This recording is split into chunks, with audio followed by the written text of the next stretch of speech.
bouquin de Cécile Roth. Et donc, je reviens rapidement donc à cette vraiment ce point très important pour expliquer cette bascule en faveur de la promotion de l'homme via le protestantisme et la Renaissance, et finalement l'amour des biens de ce monde, où finalement, d'ailleurs c'est ce qu'on voit avec le protestantisme, si vous réussissez matériellement, c'est que vous êtes quelqu'un de bien, ce qui est une aberration à combattre évidemment.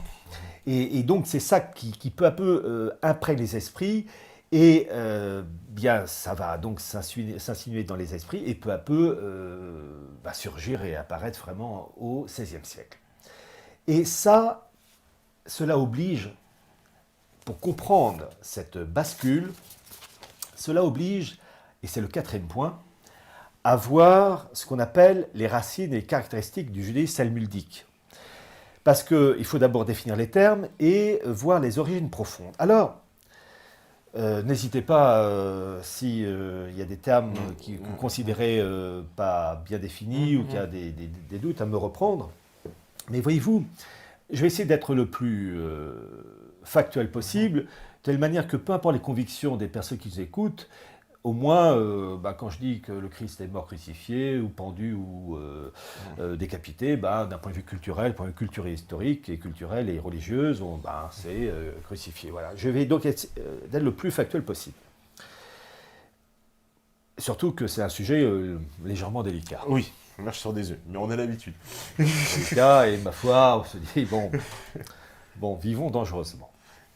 Alors, il y a une opposition complète, totale, radicale, entre le christianisme, né donc avec l'arrivée du Christ, Fils de Dieu incarné, ressuscité, mort et ressuscité, et la synagogue.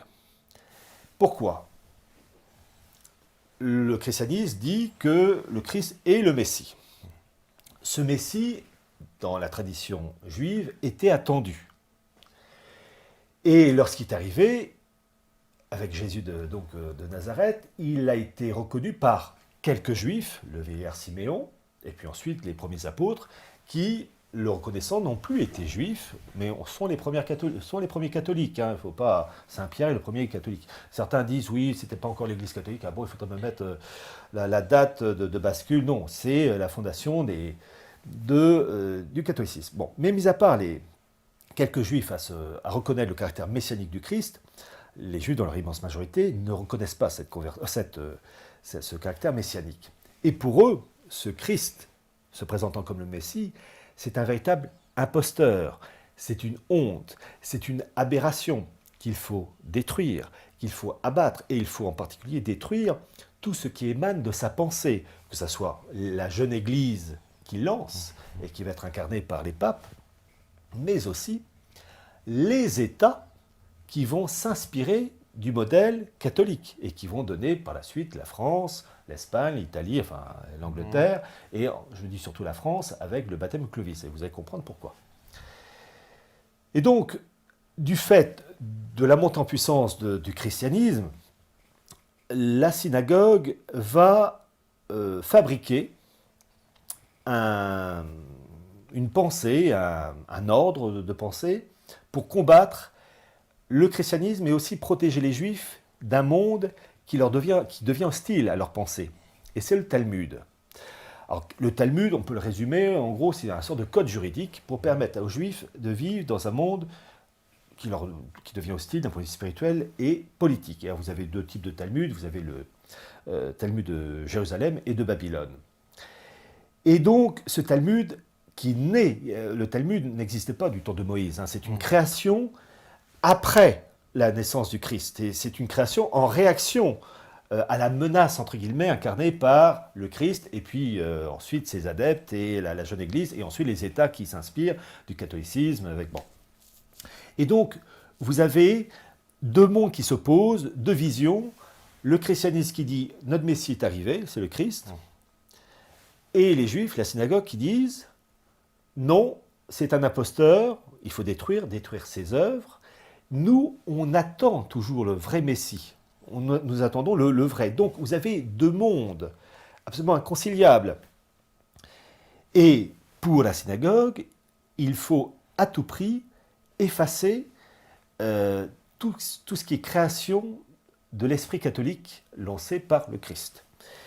Et il y est très intéressant de voir que la synagogue, le Talmud, donc, attendant l'arrivée du Messie, considère que la chose ne peut se faire que par étapes et que finalement, c'est en bout de course que véritablement, après de nombreuses étapes, que leur Messie pourra venir. Et c'est très intéressant de citer les propos d'un rabbin, le rabbin Eli Ben Amozeg, qui était de Livourne, je crois, et qui disait, écoutez ceci, et je donne sa définition à partir de son livre Israël et l'humanité, je cite le rabbin Ben Amozeg, ce qui caractérise le judaïsme, c'est qu'au rebours des autres religions, il place la perfection non pas au commencement, mais à la fin.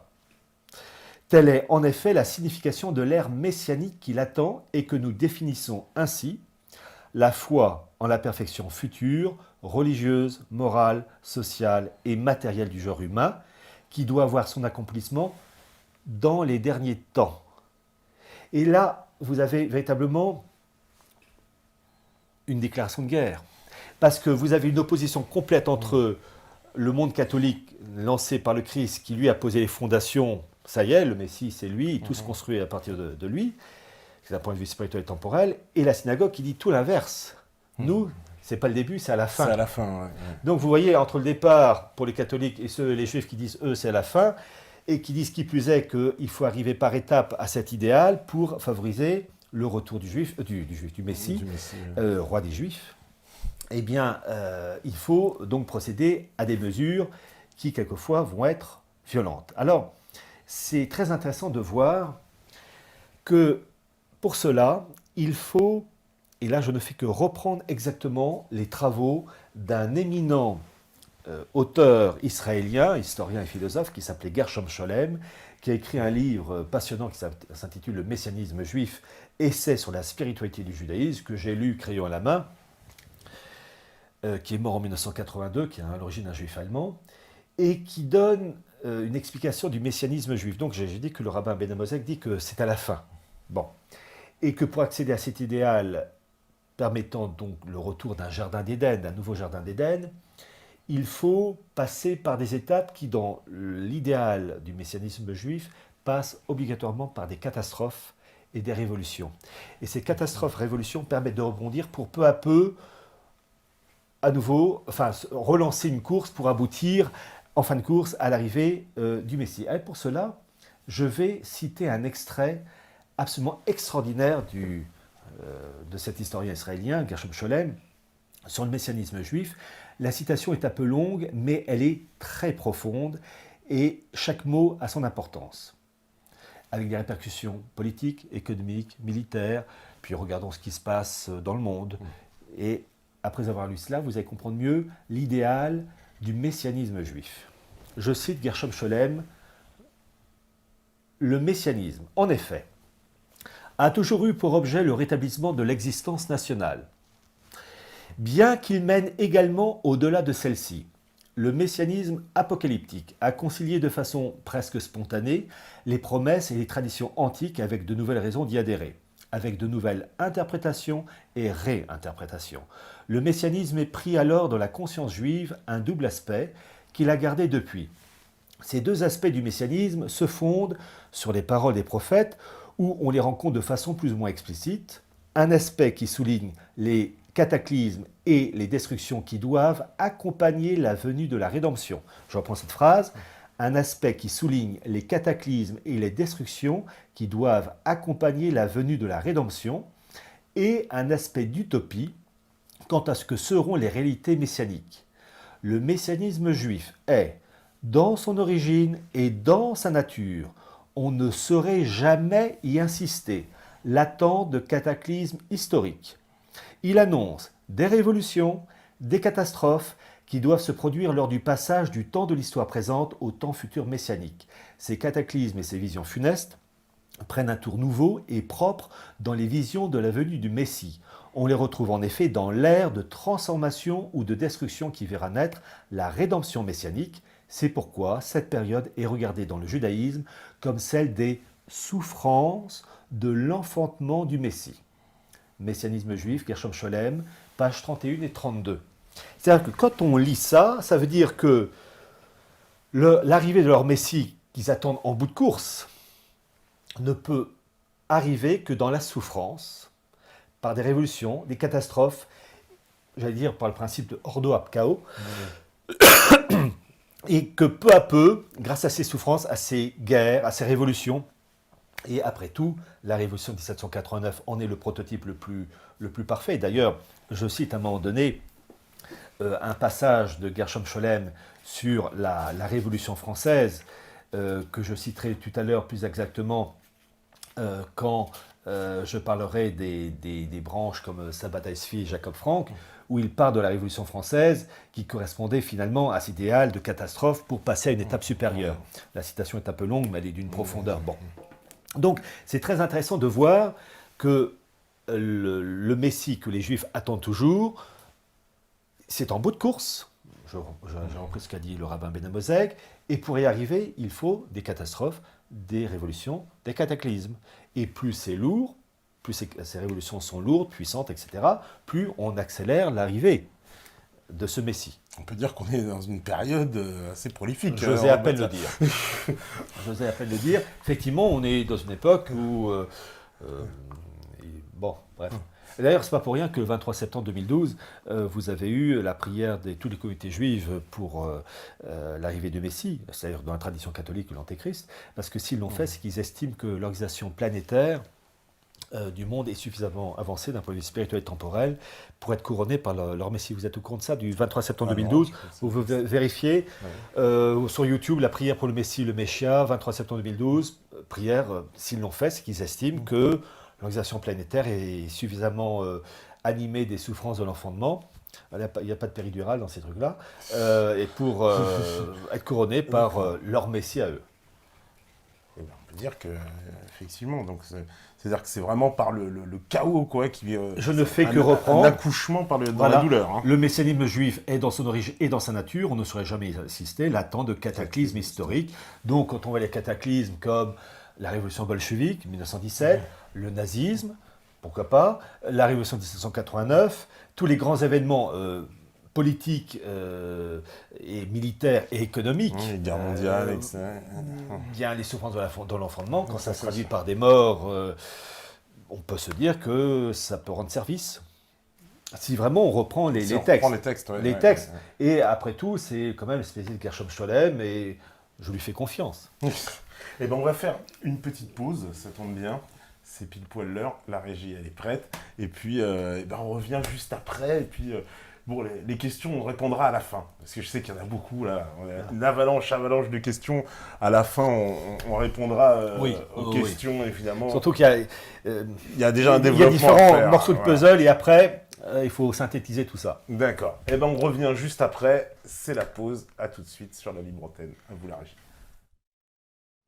Voilà, donc de retour sur la libre antenne, c'est la deuxième partie, toujours avec Pierre Hillard, pour cette histoire secrète de l'oligarchie anglo-américaine. Donc, après que vous ayez préfacé le livre de Carol Quigley, et donc on a bien expliqué tous les liens de... Pas tous les liens. Enfin, pas encore. Oula, il en reste à découvrir, bien sûr, là j'ai dit tous les liens, pas encore, dès que le début encore, quasiment, justement, de tous ces liens, et en particulier cette élite... britannique et ses liens très forts avec on va dire la puissance financière juive entre guillemets. Oui, qui va peu à peu s'instaurer et se renforcer au cours des générations. Et je m'étais arrêté avant la petite rupture, la coupure, avec cette fameuse prière juive du 23 septembre 2012 pour l'arrivée du Messie que vous pouvez retrouver sur internet.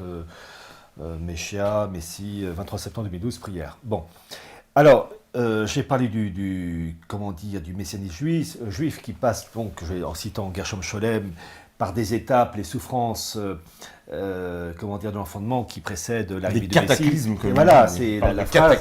Le messianisme juif est dans son origine et dans sa nature. On ne saurait jamais y insister, j'aime bien ça, l'attente de cataclysmes historiques. Donc, sous-entendu, quand il y a des cataclysmes, eh bien, selon Gershom Scholem, qui est quand même la référence, c'est le plus grand, historiens et philosophes dans ce domaine-là, eh bien, ça sous-tend finalement que ça va en faveur de l'arrivée de leur Messie à eux. Donc, principe qui est absolument opposé au modèle catholique. Alors, j'explique ça parce que, voyez-vous, comment dire, ces références religieuses et philosophiques ont ensuite un impact matériel, politique, psychologique. Donc, pour comprendre la situation matérielle qui nous étreint et qui nous étouffe, il faut comprendre les raisonnements religieux et philosophiques qui animent ces personnes. À la rigueur, tout ce que j'essaie de dire, c'est du factuel, et factuel à partir de personnes qui ont fait leurs preuves. Après, on n'aime pas les conséquences, mais au moins que les personnes qui ont des doutes, qui sursautent à ce que je dis, puissent reconnaître le côté factuel. Quand je cite Cécile Roth ou Scholem, je n'ai pas inventé.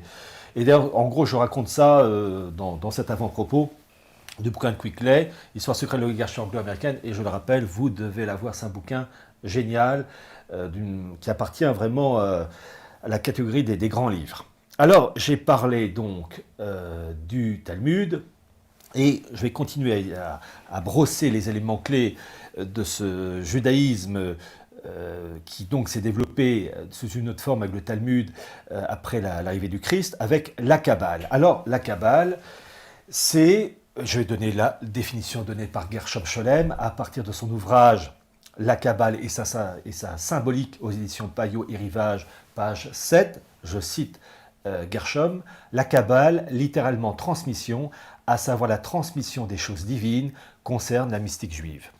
Alors, la Kabbale qui s'est développée à partir donc, du judaïsme talmudique, après l'arrivée du Christ, c'est, on peut dire ceci, l'interprétation ésotérique regroupant des spéculations sur Dieu, l'homme et l'univers, et qui, selon la tradition catholique, est d'inspiration et d'essence satanique.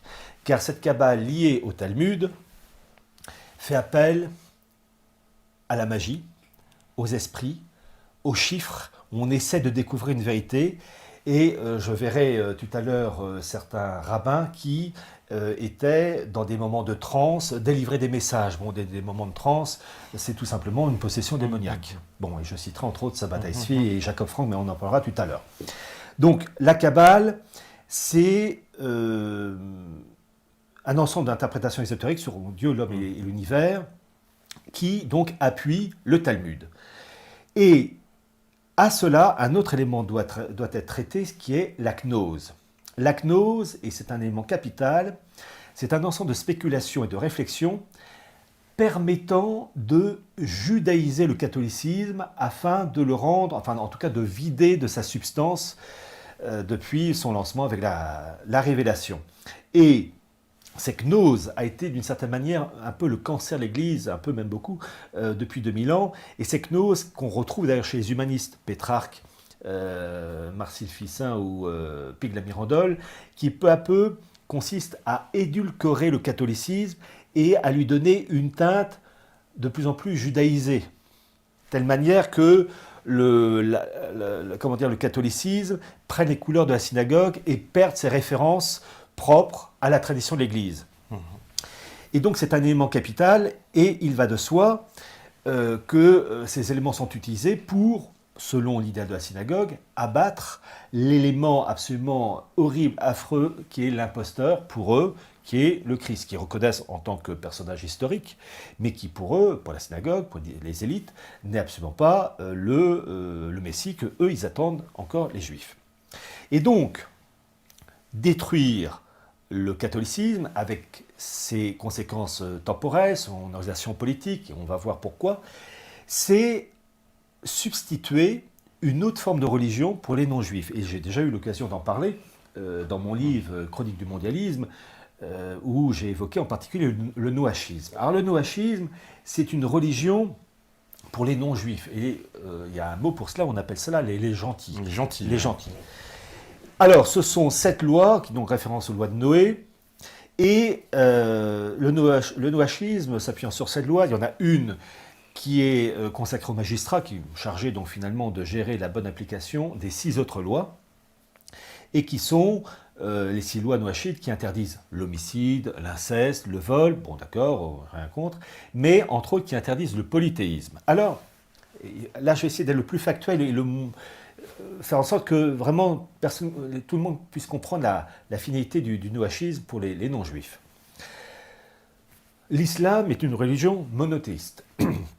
Le judaïsme est une religion monothéiste. Le catholicisme est une religion monothéiste. Mais, pour les gens du Talmud, le catholicisme est un polythéisme en raison du dogme catholique qui est celui de la Sainte Trinité, Dieu le Père, le Fils et le Saint-Esprit. Bon, c'est un dogme dans le domaine catholique, dans la religion catholique. Pour les gens du Talmud, c'est une horreur. Ils appellent cela un trithéisme, 3 dieux. Et il faut à tout prix effacer ce caractère trinitaire pour faire de la religion catholique une religion pour eux monothéiste, c'est-à-dire un Dieu unique, comme c'est le cas dans le judaïsme, ou encore le monothéisme. Et après avoir réussi, c'est l'idéal théorique de la synagogue avec le Talmud, après avoir réussi à gommer les aspérités du catholicisme, c'est-à-dire à faire disparaître la Sainte Trinité, mais aussi le culte marial, eh bien, donc la Sainte Vierge, eh bien, on arrivera peu à peu à judaïser le catholique et en faire, et là je fais que reprendre l'expression du rabbin Ben Amozeg, à mettre en place ce qu'ils appellent le catholicisme d'Israël. C'est l'expression utilisée par le rabbin Ben Amozeg dans son livre Israël et l'humanité. Et vous avez donc le Talmud pour les Juifs, lié à la Kabbale, etc. Et vous avez le noachisme pour les non-juifs, c'est-à-dire la population planétaire. Et la finalité, l'idéal du Talmud, c'est que, en lisant avec le noachisme, c'est que le peuple juif, après donc extinction du catholicisme trinitaire, le peuple juif est le seul peuple prêtre, intermédiaire unique entre le Dieu unique, le monothéisme, et le reste de l'humanité non juive, dans un cadre politique et économique unifié, comme disait Jacques Attali, l'argent, forme supérieure de l'organisation des relations humaines, y compris dans le domaine religieux. Donc, dans un cadre politique et économique unifié, selon les codes du Talmud, comme disait Jacques Attali, les auteurs du Talmud, pour la plupart marchands, vous voyez donc la communion de pensée, l'ensemble devant aboutir au couronnement suprême avec l'arrivée du Messie, qui doit donc encadrer cette organisation qui doit voir le jour en bout de course, comme le rappelait le rabbin Ben Amozeg. Donc, une humanité non juive régie selon les lois noachides, un peuple prêtre qui véritablement est l'intermédiaire entre Dieu unique et le reste de l'humanité. C'est ça, et avec donc toute une organisation matérielle et spirituelle pour gérer tout ça. Alors, pour bien comprendre ce côté transcendance du peuple juif, intermédiaire unique entre le Dieu unique et le reste de l'humanité, il faut comprendre cela en parallèle avec le catholicisme. Et là, je vais être purement factuel. Enfin, j'essaie toujours d'être factuel. La religion catholique, avec ses conséquences spirituelles temporelles, dit ceci. Dans le domaine spirituel, le prêtre est ce qu'on appelle le transparent du Christ. C'est-à-dire que le prêtre a une caractéristique qui le rend supérieur aux anges. Il peut pardonner les péchés. Il n'y a que Dieu, normalement, qui peut pardonner les péchés. Le prêtre, c'est pas le prêtre, l'homme en lui-même, qui peut pardonner les péchés, mais de par son ordination, le prêtre est en mesure, grâce à l'action du Christ, de pardonner les péchés. Et donc, il y a un lien entre le prêtre est l'intermédiaire entre le Christ, mort sur la croix et ressuscité, et la personne, le pécheur qui se confesse. Et donc vraiment, il y a ce lien, cet intermédiaire. Et cet intermédiaire catholique se voit à partir du prêtre, mais jusqu'au pape, puisqu'on donne même un autre nom au pape, on dit le vicaire du Christ, le berger, qui est finalement l'intermédiaire entre le ciel et la terre. Et ce que tu as lié au ciel sera lié sur terre, et inversement avait dit le Christ. Et donc, ce principe de l'intermédiaire, ça, il faut vraiment comprendre, parce qu'on arrive là au cœur nucléaire du mondialisme, et du mondialisme talmudique, c'est que dans le domaine catholique, il y a un intermédiaire qui est le prêtre jusqu'au pape, vicaire du Christ. Et ce principe de l'intermédiaire existait aussi dans le domaine temporel avec les rois de France, avec la France en tant que fine de l'Église en plus, qui avait un rôle particulier depuis Clovis, qui est que le roi de France est l'intermédiaire temporel entre le Christ et son peuple. Et le surnom qu'on donnait au roi de France était lieutenant du Christ. Cette chose a été mise en place grâce à la conversion de Clovis avec le baptême et l'évêque Saint-Rémy. Et cette chose a été rappelée d'une manière magnifique, extraordinaire par la triple donation avec Sainte Jeanne d'Arc du mois de juin, 21 juin 1429, où Sainte Jeanne d'Arc rappelle ce lien, ce principe de l'ascenseur, où le roi de France est le bras droit du Christ. Le Christ est roi de France, mais le lieutenant du Christ, le roi de France terrestre, doit servir de lien entre le ciel et la terre, et le royaume de France. C'est-à-dire qu'il doit créer, le roi de France, les conditions matérielles, économiques, etc., pour permettre à ses sujets de gagner leur ciel. C'est ça la finalité. Et aussi, et c'est l'idéal, c'est que la France soit un modèle pour les autres pays du monde qui doivent l'imiter. La France est un modèle. Voilà. Et Sainte Jeanne d'Arc le rappelle avec cette fameuse triple donation à Saint-Benoît-sur-Loire, où elle s'adresse au gentil dauphin, le futur Charles VII, en lui demandant de donner son royaume. Le dauphin un peu étonné et qui accepte, et Sainte Jeanne d'Arc qui dit tu es le plus pauvre chevalier en ce royaume, et dit ensuite moi Jeanne je donne le royaume à Jésus, et continue, et c'est vraiment l'acte miraculeux, et moi Jésus je rends le royaume à Charles. C'est la triple donation qui rappelle le baptême de Clovis, et je le dis, je le répète, je crois, enfin très souvent dans mes conférences, c'est le résumé de la science politique française qui est lié au catholicisme. Eh bien, cette chose-là, ce principe des intermédiaires, que ce soit dans le domaine spirituel, dans le domaine temporel, doit être détruit par le judaïsme talmudique, qui considère que c'est une aberration puisque ça s'appuie sur un imposteur, le Christ qui a tout inventé, enfin, selon la synagogue. Et donc, la victoire de la Révolution française qui fait rouler la tête de Louis XVI le 21 janvier 1793, c'est une victoire d'un point de vue temporel extraordinaire pour la synagogue, car c'est la disparition de l'intermédiaire catholique dans le domaine politique, puisqu'il y a désormais plus d'intermédiaires politiques dans un esprit catholique entre le royaume de France et le Christ, roi de France. Et après avoir eu la peau de la France, il faut maintenant la peau de l'Église, et c'est Vatican II. Donc, il faut à tout prix judaïser l'Église, et d'ailleurs il faut lire le livre de Gershom Scholem, Ne jamais désespérer, où il y a, avec le document Nostra Aetate, le début d'une judaïsation des structures et des pensées de l'Église conciliaire maintenant. Et une chose très intéressante de voir cette alliance qui s'est faite d'une manière extraordinaire, puisque vous avez la revue américaine Look, qui en janvier 1966, c'est une revue qui sortait à plusieurs millions d'exemplaires, qui a sorti un dossier très intéressant d'un voyage du cardinal Béat, durant l'année 1965, à New York ou à Washington, peu importe, pour rencontrer les hauts dirigeants de la synagogue américaine pour finaliser Vatican II. C'est très intéressant. Et vous avez le livre Le Léon de Poncin, Les Juifs et Vatican, je crois aux éditions Contre-Culture, qui évoque ça d'une manière extraordinaire, d'une manière parfaitement référencée.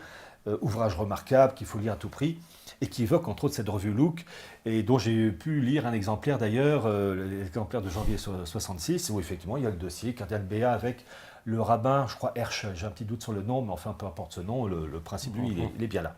Donc bien comprendre que la guerre à laquelle nous assistons, c'est une guerre entre la révélation et la révolution, qui consiste de la part de la synagogue à détruire la révélation, le principe de l'intermédiaire, dans le domaine spirituel, à effacer le lien spirituel qui existe avec le prêtre et jusqu'au pape vicaire du Christ, et ça c'est Vatican II, et d'un point de vue temporel, détruire le lien qui existait dans la France, de Clovis jusqu'à Louis XVI, l'union du Christ. Chose apparemment acquise. Je dis bien apparemment parce que j'ai la certitude que les principes de 89 passeront la trappe, et qu'un renouveau monarchique, comme disait le pape Saint Pie X, la France reviendra vers les fonds baptismaux de Reims. Donc ça veut dire qu'il y a le retour, alors quand je ne sais pas, mais le retour d'un intermédiaire politique, capétien ou un autre nom, peu importe, qui permettra la revanche complète de l'Église sur la synagogue. Mais pour le moment, ils ont gagné une bataille. Donc c'est ça qu'il faut comprendre. c'est le principe de substitution. C'est-à-dire que la synagogue va instaurer le seul intermédiaire, qui est le peuple juif, peuple prêtre, intermédiaire unique entre le Dieu unique et le reste de l'humanité, prenant la place de l'intermédiaire catholique, qui dans le domaine spirituel, c'est l'Église, Rome, et dans le domaine politique, était le domaine qui était la France, fait né l'Église en plus. Voilà, donc c'est ça. Et c'est une guerre à mort, et c'est si vrai. La révolution de 1789 est une victoire extraordinaire pour l'idéal de la synagogue et du Talmud, puisque c'est la rupture d'un intermédiaire entre le ciel et la terre avec le roi de France, du nom du Christ. Et il faut savoir que les droits de l'homme ne sont finalement que du nouachisme laïcisé. Et la logique, parce qu'il y a une logique dans cet idéal, il est tout à fait logique que depuis l'instauration des républiques, ou la République, parce que peu importe le numéro, c'est la République, s'appuyant sur le principe de 89, il est tout à fait logique que dans les synagogues, les samedis jours de fête, vous avez une prière pour la République française. Voilà. Oui, alors... Voilà. Et alors, je l'ai.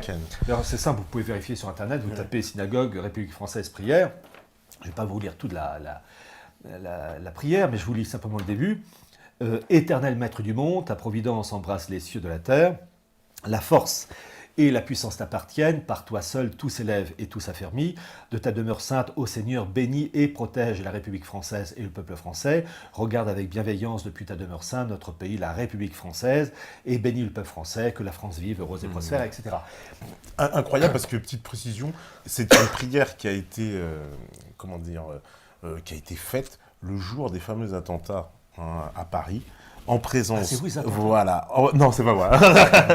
En présence de Manuel Valls, il y avait Taubira, enfin bon, tout le gratin du gouvernement. Et on attendait, alors moi j'étais assez étonné, on nous parle d'un rabbin, on nous dit, ah bah il y a un rabbin qui doit venir, etc. Je dis, ah, ils vont pas quand même.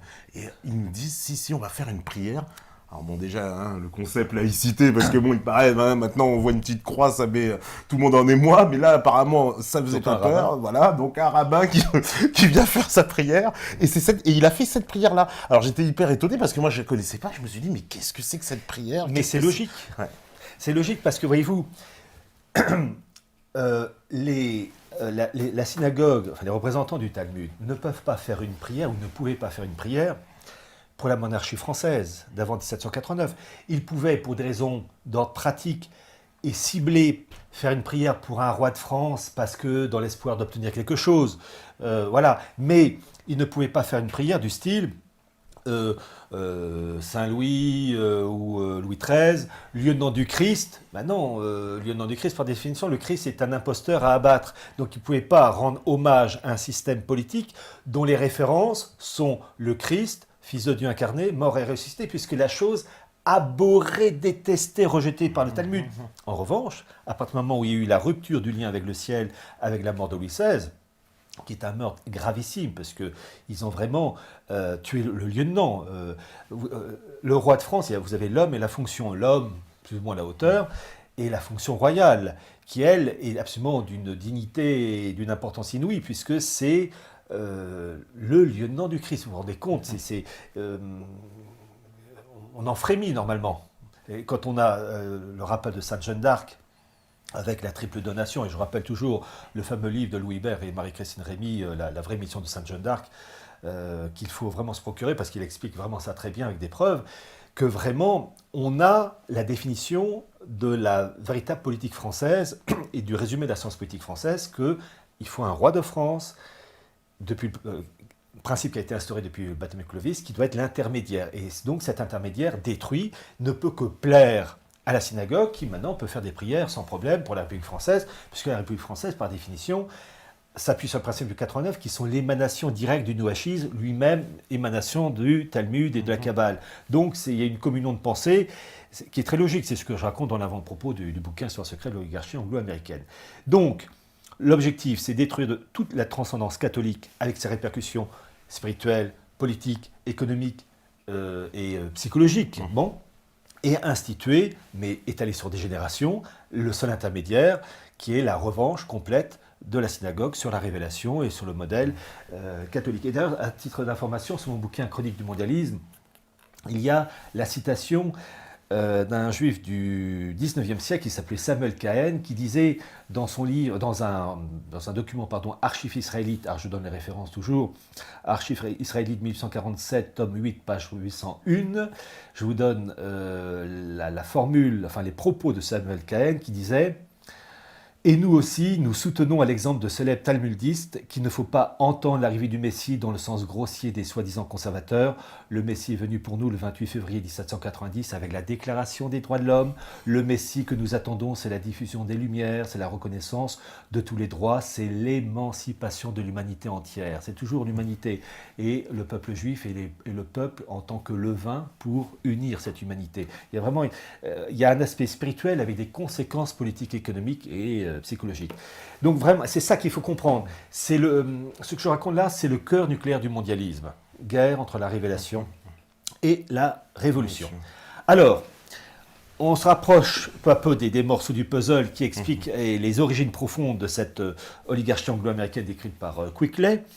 Et je vais faire un tout petit rappel avant de passer au point suivant qui est la bascule avec l'Angleterre. Donc, je rappelle que vous avez le lobby anglais, entre guillemets les barons anglais, qui s'imposent en 1215, avec la City qui émerge véritablement. Vous avez, j'ai évoqué cela aussi, le rôle des maranes, l'importance de la Jérusalem hollandaise.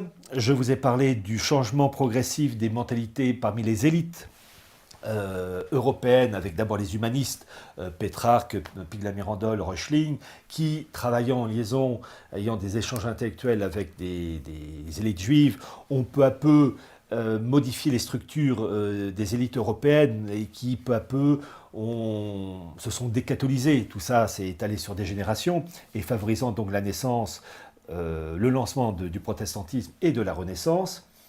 Et puis, l'idéal de la synagogue, qui est donc d'imposer un modèle prenant le pas sur le modèle institué par l'Église. Vous savez, je prends toujours ce fameux livre de Monseigneur de Lassus, La conjuration antichrétienne, le temple maçonnique, qui est un outil de la synagogue, le temple maçonnique voulant s'élever sur les ruines de l'Église catholique. Monseigneur de Lassus, il avait tout pigé. Il faut lire aussi Monseigneur Rejoin, qui avait parfaitement, enfin, ces génies qui n'avaient pas l'esprit empoisonné, comme c'est le cas aujourd'hui, et qui avaient parfaitement pigé les origines profondes, à l'origine des conflits et des guerres, qu'elles soient militaires, mais aussi économiques, et des troubles sociaux. Parce que tout ce qu'on voit aujourd'hui, ce n'est que la conséquence d'un long travail de ça pour favoriser une bascule. Et ça, j'en parlerai en particulier avec certains éléments tout à l'heure.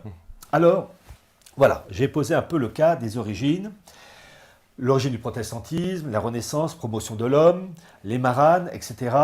Et vous allez avoir la fameuse bascule qui va s'opérer avec l'Angleterre. Il faut rester pratique. Le Talmud et l'idée de la synagogue, c'est de reprendre le dessus. Mais reprendre le dessus en particulier sur l'Église et aussi les États catholiques s'inspirant du modèle du catholicisme. Mais pour véritablement avoir le dessus, il faut trouver le ou les pays qui sont en mesure d'être l'outil de la synagogue. Ces pays-là, ça ne peut pas être les îles Fidji, ça ne peut pas être Madagascar. Il faut des pays qui aient une force politique, économique, militaire importante et qui surtout aient des référents religieux en harmonie avec la doxa talmudique. Des pays catholiques authentiques ne pouvaient pas se servir d'outils pour la synagogue, puisqu'il y a absolument, c'est antagoniste. En revanche, à partir du moment où les pays du nord de l'Europe se basculent dans le protestantisme, il y a une communion de pensée, puisque le protestantisme, finalement, c'est la référence à l'Ancien Testament, qui est le texte de référence de la synagogue, c'est le rejet de la Sainte Vierge, c'est le rejet de toute hiérarchie ecclésiastique. Donc il y a finalement une communion de pensée, on se choque plus énormément. Puis c'est l'argent, vous êtes quelqu'un de bien, vous émancipez parce que vous êtes quelqu'un de bien en travaillant beaucoup et en gagnant beaucoup d'argent, vous êtes donc quelqu'un favorisé par Dieu, etc. Donc fatalement, il était tout à fait logique que l'Angleterre, basculant au XVIe siècle avec Henri VIII dans le protestantisme, soit l'outil de la synagogue pour mener le glaive contre les pays catholiques. Et tout ce qu'on voit après, toutes les guerres, que ce soit les guerres de l'Empire britannique contre le Royaume de France en Amérique du Nord en 1763 avec le traité de Paris, tout ça ce sont des guerres, et puis la Révolution française ensuite, sont des guerres pour imposer un modèle qui ne peut servir qu'une cause. Et la cause à l'origine, c'est la synagogue. Alors, il faut savoir que lorsque l'Angleterre bascule dans le protestantisme avec Henri VIII, eh bien Henri VIII a comme financier des maranes. Car on va commencer à mettre les pièces du puzzle ensemble, c'est la famille Mendes. Donc dès la bascule, Henri VIII a une famille de juifs portugais, enfin des maranes portugais, les Mendes, pour le financer dans sa politique. Et donc, je rappelle, Henri VIII est mort en 1547, et vous allez ensuite, je l'ai cité, Élisabeth Ier, qui est une très grande reine, très grande personnalité, mais évidemment, sa politique, je l'approuve, enfin, je l'aime pas du tout, mais en fait, elle avait une personnalité, et c'est vraiment dommage que son intelligence ait été au service d'une cause si mauvaise. Et vous allez avoir du milieu du XVIe siècle jusqu'au XVIIe siècle, des guerres entre factions catholiques et protestantes anglaises, les Tudors, toutes ces familles qui se tapent entre elles. Et vous avez une bascule qui a lieu au milieu du XVIIe siècle avec un personnage anglais qu'il faut à tout prix connaître, qui est Oliver Cromwell. Très important. Oliver Cromwell qui va quand même condamner à mort et décapiter Charles Ier en 1649. Et Oliver Cromwell est un adepte fanatique du protestantisme, et quand je dis protestantisme, du puritanisme. Donc, il a une vision des choses enracinée dans l'Ancien Testament qui ne peut que plaire et s'attirer, donc plaire à la synagogue et s'attirer que des amis, ou en tout cas une sympathie de la part de ces gens-là. Et chez ces puritains, et vous allez voir que ça va très loin, et je ne fais que reprendre les travaux de Cecil Rhodes, Histoire des Maranes, les puritains anglais, avec leur tête, donc Oliver Cromwell, se considèrent comme une des 10 tribus perdues d'Israël. Vous avez les tribus perdues d'Israël depuis 720 ou 722 avant Jésus-Christ, des tribus qui ont été dispersées, et ces puritains anglais vont dire, nous, puritains anglais, nous sommes une des 10 tribus d'Israël. Alors comment ils vont faire passer, si je puis dire, le suppositoire pour, quand même, c'est un peu gros, mais ils vont quand même le faire. Pourquoi? Parce que, et là, ce que j'ai dit avant, j'étais obligé de le faire, mais peu à peu, ça va, ça va s'emboîter. Je vous ai dit que dans la Kabbale, il y avait cette idée de magie, de recherche des mots. Et puis, la Kabbale, selon la tradition catholique, je rappelle, elle est satanique, puisque c'est l'appel à des esprits. Et les esprits, ça vient de l'enfer. Bon. Chez ces puritains, il y a la volonté de trouver des choses secrètes, cachées. Et, entre autres, s'appuyant sur la Torah, vous avez, parmi les 5 documents de la Torah, vous avez en particulier la Genèse. Et la première phrase de la Genèse, c'est « Au commencement, Dieu créa le ciel et la terre voilà. ». Et ces puritains qui essaient de trouver les sens cachés, comme le dit la Kabbale, comme le fait la Kabbale, vont dire « Attendez, commencement en hébreu se dit « Breshit ». Mais en anglais, britannique se dit « British ». Donc ils vont commencer à jouer sur la sonorité des mots et à dire « Breshit ». British, on voit une communion de sons, donc on fait partie de ces tribus d'Israël. Ils vont continuer en disant, et je fais que reprendre là aussi, Cecil Rhodes et un autre auteur, Charles Novak, a fait une étude passionnante sur Jacob Frank, où ils disent à un moment donné, je crois que c'est Charles Novak qui dit, vous avez le mot en yiddish, Brechish, qui veut dire alliance, Brechish, British. Là aussi, communion de pensée, enfin de sons. Donc vous voyez, Breshit, Breschish, British. Pour eux, les puritains, recherchant une sorte de magie dans les mots, oui, ils disent, oui, nous sommes vraiment une des 10 tribus perdues d'Israël, donc nous avons une communion de pensée avec ces gens-là. Et ça va très loin, puisque il y a une chose, je crois que peu de personnes le savent, parce qu'on voit les faits, mais on ne voit pas toujours la cause. Les films de James Bond, on va dire pourquoi je parle de James Bond. 007. Vous n'avez jamais posé la question, mais pourquoi 007? Pourquoi pas 008? Pourquoi 0010 ou 00250? Pourquoi 007? Alors, il faut savoir que c'était un ancien des services secrets britanniques, à l'origine, Ian Fleming, pour les films de 007. Eh bien, ce monde protestant anglais, puritain anglais, très lié à la Kabbale, à la recherche des chiffres, eh bien, il faut remonter à la fille d'Henri VIII, Élisabeth Ier, celle qui a vaincu donc, les Espagnols en 1588.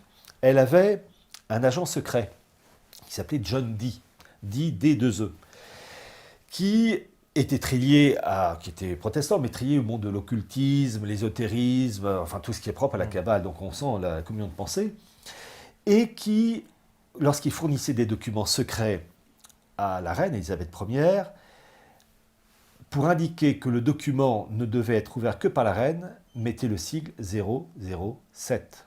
Et d'ailleurs, vous faites sur Google, sur Internet, John Dee, D2E, 007 images, et vous verrez 2 zéros, puis la barre du 7 qui prolonge et qui recouvre un peu derrière les 2 zéros. Nous, on lit ça en 007. Et en fait, dans l'esprit de l'occultisme et de la Kabbale, nous, on lit 007, mais en fait, pour eux, pour John Dee, c'était 00, c'est 2 yeux, réservés à la reine seule, et le chiffre 7 de la Kabbale qui veut dire, qui exprime l'idée de totalité et d'intégralité. Donc, il disait tout à la reine et à elle seule. Donc vous voyez comme ce monde anglais protestant était littéralement noyé dans l'esprit du kabbalisme propre au monde juif, Talmud. Il jouait sur les mots, sur les chiffres, et ce que fait Oliver Cromwell et ses copains puritains, c'est la même chose, donc se réclamer donc comme une branche des tribus d'Israël.